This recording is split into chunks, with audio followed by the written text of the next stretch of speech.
이 와중에 제가 아까 그 리얼미터를 말씀드린 이유 중에 하나는 무엇냐면 20대 지지율이 떨어지고 있다. 그리고 30대 지지율도 하락 추세다라는 말씀을 드리려고 한 것이었는데 이 와중에 상징적인 사건 하나 벌어져서 이건 좀 짚고 넘어가야겠습니다.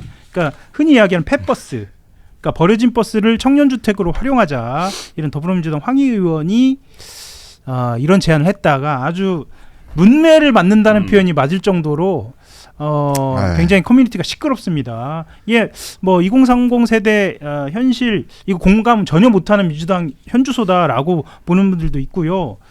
그러니까 간단하게만 설명을 하면 네덜란드에서는 선박을 개조해서 주택으로 공급하고 있다고 해요. 이것을 차용해서 폐기되는 버스를 주거 공간으로 리모델링해서 대학가에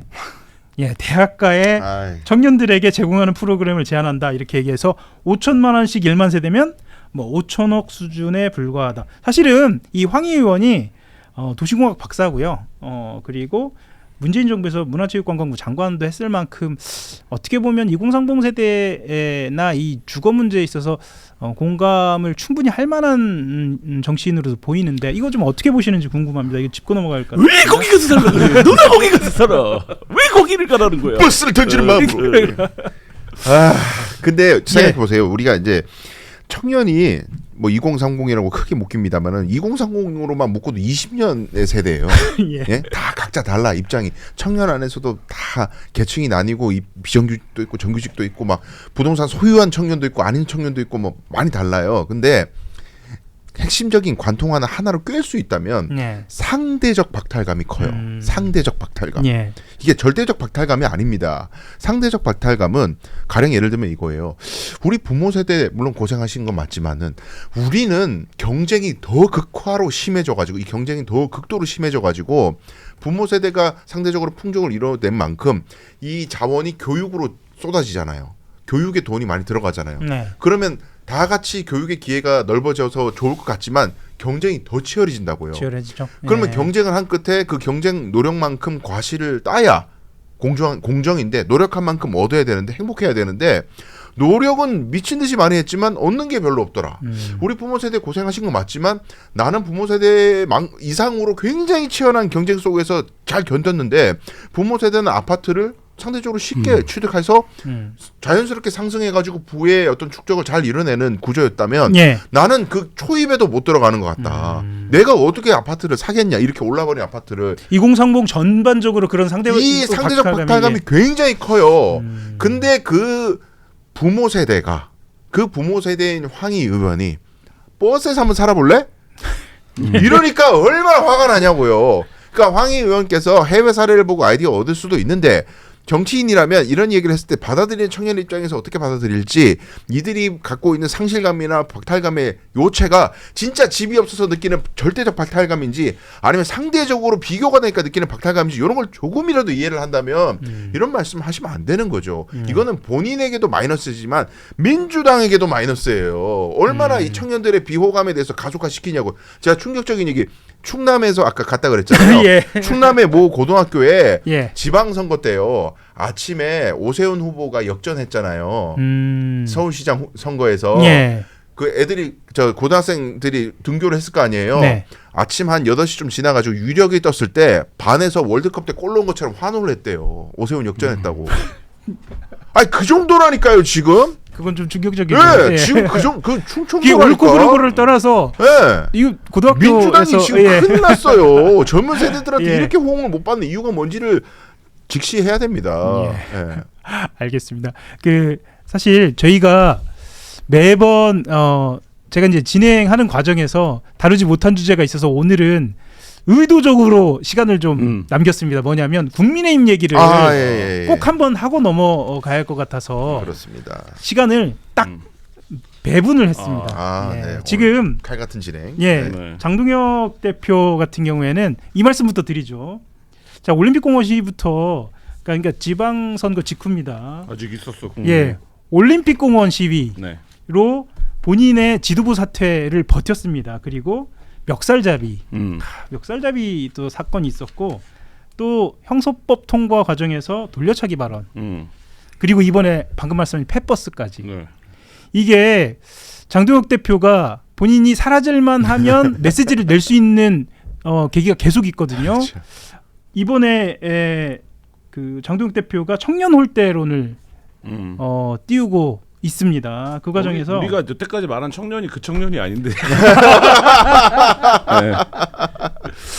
네. 아 그런가요? 네. 예. 그러니까 이게 장 대표가 이렇게 얘기하는데 펫버스 청년주택 같은 것을 정책이라고 내놓는 정권이다. 뭐 말은 저렇게 하지만 22개 페널티 가운데 과연 몇 개나 고칠 수 있겠느냐라고 이야기했는데 이 22개 페널티가 이재명 대통령이 X에 내놓은 2030 말하자면 민심을 청년 네. 민심을 좀 잡기 위한 직접적인 메시지를 겨냥하고 있는 겁니다. 장동혁 대표 이번에도 역시나 본인의 어떤 지도부로서의 위상이 이어갈 수 있겠죠. 뭐 어떻게 보세요? 에이, 근데요, 생각해 예. 보시면 지금 저희가 야 민주당이 답답한 이거 청년 세대를 흡수를 못해 전당대회에서 혼란스러워 대통령을 뒷받침 못해 이런 것들이 전부 마이너스 요소지 않습니까? 예. 그러면 국민의힘 정당 지지도가 올라가냐? 안 올라가. 안 올라가요. 올라가. 정당 지지도 안 예. 올라가요. 지금 국민의힘이 하나도 무슨 상황이 안 돼요. 그거 뭐 전당대회 혼란이고 뭐 분당되는 거 아니냐 신나게 떠들어도 내년에 국민의힘은 안 쪼개질 것 같습니까? 내년 전당대회 때 스무스하게 아름답게 갈 것 같아요. 아니, 민주당보다 100배 1000배 제가 봤을 때는 시끄러울 거예요 아마. 그게 다 예견돼 있잖아요. 그래서 장동혁 대표가 지금 일시적으로 야 윤리위 정치한다고 막 비판하더니 윤리위 가동시킬 사람들이 자꾸 튀어나와죠. 그렇죠. 멱살잡이도 나오고 뭐. 근데 그거 좋아할 게 아닌 거예요. 그렇게 해서 장동혁 후보가 살아남은들 국민적 지지를 받냐 이거예요. 지지도가 안 올라갔잖아요. 이렇게 호재가 많은데. 그래서 제가 보기에는 그리고 이제 뭐 그쪽 당권파에 계신 분들도 장동혁 후보 가지고 총선에서 과반을 할 수 있을 것인가, 중도 확장성이 있나, 그건 다 회의적으로 봐요. 당권파에서도. 예. 좋습니다. 그래서인지 이제 장동혁 대표가 메시지는 아주 강하게 내면서 또 물밑으로는 당권 강화 행보. 그러니까 네. 광복절에 뭐 나온대잖아요. 예. 그래서 말하자면 개혁안을 내놓습니다. 개혁안. 그 개혁안의 중심은 파이팅! 개혁안의 중심은 네. 당원 중심. 이거 봐 정책 화이팅! 따라가잖아요. 당성 중심. 근데 국민의힘은 지금 뭐라 그래야 되지? 그러니까 저는 이제 장동혁 대표가 비틀비틀 거리지만 지뢰는 밟지 않고 전진하는 형국이라고 보는데 왜 그러냐면 예. 누가 뒤에 이걸 방해를 안 해서 그래요. 국민의힘 내부에서 아무도 장동혁을 터치하지 않아요. 돈 터치 장동혁이에요. 예. 이 얘기는 뭐냐면 야 이거 터치하면 끌어내려야 되는데 지금 당장 못 끌어내리잖아 어쨌든. 그러니까 일단 도. 그리고 뭐 장동혁이 춤을 추던 구슬하던 떡을 먹던 뭐 그거 우리 지역구에 무슨 상관이냐, 나 공천 받으면 되는 거지. 예. 이거예요. 아직 2년 남았잖아요. 그러니까 국민의힘 많은 사람들이 아무리 늦어도 다음 선거에선 장동혁이 못 이겨. 그러면 그때 당대표랑 해갖고 공천 받고 또 하면 돼. 이렇게 생각을 하는 흐름이 가고 있고, 얘기한 대로 멱살 잡고 돌려차기 발언한 게 다 누구예요? 비장동혁계의 스피커 그룹에서 나오는 얘기들이잖아요. 그렇죠. 그러니까 장동혁 입장에서는 당장은 어떤 임기응변이나 뭐 이런 거를 통해서 돌파할 수 있겠죠. 다만 본류적인 비판. 야 야당 대표가 8.15 행사에 참석하지 않는 게 말이 돼? 지금 장동혁 리더십으로 당을 개혁하겠다는 게 말이냐 방구냐 뭐 이런 얘기를 할 수 있죠. 근데 그런 얘기 하면 뭐합니까? 장동혁 대표는 그런 얘기를 하거나 말거나 이미 올림픽공원에 가 있는데. 이미 가 있습니다. 네, 그러면 올림픽공원에 가지 못하게 일단 말려야 돼요. 근데 국민의힘이 그걸 못 말리잖아요. 못 말리죠. 네, 그런 상황이기 때문에 장동혁 대표에 대해서 뭐 정색하고 비판을 해봐야 의미가 없고 장동혁 대표 가는 거예요. 여기 국민들이 있습니다. 제가 청년들의 마음을 가장 잘 아는 당대표입니다. 이러고 가는 거예요 그냥. 근데 좀 신기하게 왜 못 말리죠? 예? 그러니까 못 말리죠. 대구 중진들 같은 경우에도 안 말리는 거예요. 그냥 두는 거예요. TK 같은 경우에는 그때 잠깐 말씀하셨던 것 같은데 일종의 경우에 바른 거 예. 그리고 뭐랄까요, 지금까지 해온 관례대로 봤을 때 그것에 크게 어긋나지 않는 것에 대해서 굉장히 중요하게 생각하잖아요. 그런데 이게 이거예요. 이것도 네. 결국에 뭐냐면 지금 장동혁 대표를 비판하는 자 곧 당원들에게 찍힌다. 당원 그게 더 중심 정당이 무섭다. 뭐예요? 예. 네. 이거 1인 1표제 아니에요 여기도? 그렇죠. 여기도 1인 1표제 먼저 있어 민주당보다. 네. 그리고 고성국 TV 등등 똘똘 뭉쳐져 있잖아요. 여기서 만약에 몇 마디 잘못하면은 당원들한테 찍히면 공천 못 받는다. 그런 구도를 계속 만들고 있잖아요. 네. 그리고 청년들한테 기회 준대. 그 말이 뭐겠어요? 물갈이 한다 이거예요. 싹 기존 현역 의원들 물갈이하고 내가 마음에 드는 사람 유튜브 여론 이용해가지고 당원 주권주의 뭐 이런 거 표방하면서 내가 좋아하는 청년들로 쫙 앉히면 그 청년들은 나를 정치 대비시켜준 장동혁이기 때문에 충성스러운 친위 조직이 될 거 아니에요. 네. 이게 지금 장동혁이 그리는 그림이에요. 그럼 국민의힘 내부에서는 이야 우리도 대척점에 있는 아주 큰 빅 유튜브 채널을 육성하지 않으면 어렵겠는데 뭐 언더 73 뭐 이런 데를 갖다가 예. 구독자 한 80만 만들어야 되는 거 아니냐 뭐 이런 얘기 하는 사람도 있고 예. 여러 이야기들이 있는데 결국 그러면 한동훈이라는 사람이 국민의힘에 돌아오면 저걸 싸워서 이겨낼 수 있는 거 아니냐. 근데 못 들어갈 것 같은데 그럼 신당 차려야 되는 거고. 그러면은 네. 지금 말씀대로라면 내년 8월까지 당대표 임기는 채우게 그렇죠. 되는 거네요. 어떻게 여기도 근데 서울시장 선거에 갈려 있죠. 왜냐면 3월이 되면 그때 당대표 전당대회를 다시 하면 그렇죠. 보궐 임기가 아니라 전체 임기를 할 수 있기 때문에 네. 만약에 여기도 서울시장 선거 결과가 야 이렇게 뭐 이제 예를 들면 본인들 입장에서 국민의 입장에서는 이재명 정부가 서울시 관련해서 부동산 정책도 실책하고 뭐 이렇게 있는데 있는데. 우리가 서울시장 선거 졌다 이러면 그때는 지도부 책임 물어서 진짜 갈자 이렇게 갈 수 있겠죠. 근데 그렇게 되면 그때는 언더진이 나서겠죠. 왜냐면 그 당대표는 공천권을 갖는 당대표가 되니까. 근데 지금 장동혁은 뭐 내가 막 다음에도 연임할 거야 이렇게 빌드업을 하고 있지만 당내에서는 8월까지 길어도 8월 이렇게 생각하고 빠르면 3월 이렇게 생각하기 때문에 일단 그때까지 그냥 두는 거죠. 오세훈 서울시장이 정치적 국면마다 굉장히 중요한 역할, 그러니까 본인이 역할을 해서가 아니라 네. 굉장히 중요한 국면에 등장을 하네요. 그렇죠. 그만두는 방식으로. 서울시장이라는 자리 자체가 워낙 큰 자리니까. 아, 제가 갑자기 네. 떠올랐는데 무상급식 때도 그렇죠. 민주당이 굉장히 위기 국면이었어요. 그런데 갑자기 그만두면서 그걸로 이제 살아났죠. 반전이 된 거고 네. 이번에도 물론 결과는 두고 봐야겠습니다만 내년 3월이 어찌 보면 장동혁 대표나 국민의힘한테 굉장히 큰 계기가 되고 한동훈 후보한테도 한동훈 의원한테도 계기가 될 수도 있겠네요. 한동훈 의원까지 온기가 돌아갈지는 모르겠는데.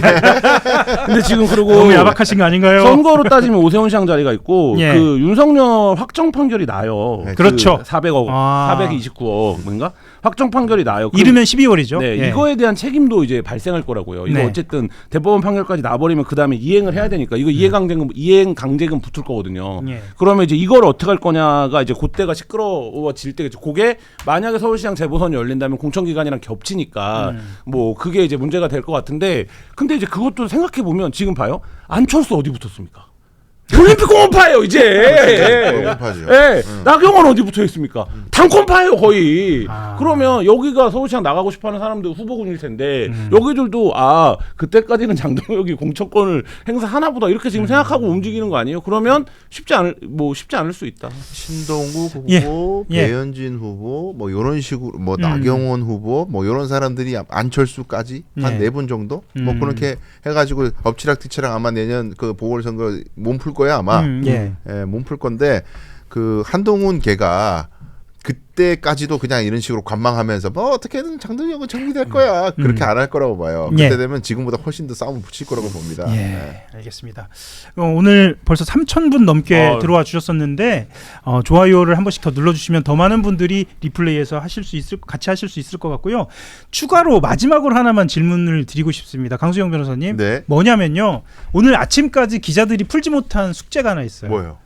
민주당의 투표율이 대구에서 왜 70%를 넘었는가? 혹시 이거 짐작하시는 부분 있나요? 대구 특파원이기 때문에 제가 한번. 근데 이사는 이미 서울로 왔습니다. 네. 아니 저한테 예. 공개 질문하신 분들이 있더라고요. 맞죠? 당신은 이게 예. 신천지 탓이라고 보냐 안 보냐? 그렇게 저한테 공개 막- 질문을 하기도 해요. 저한테 글 보내시는 분인데 그거 누가 알겠어요? 어떻게 알아 제가?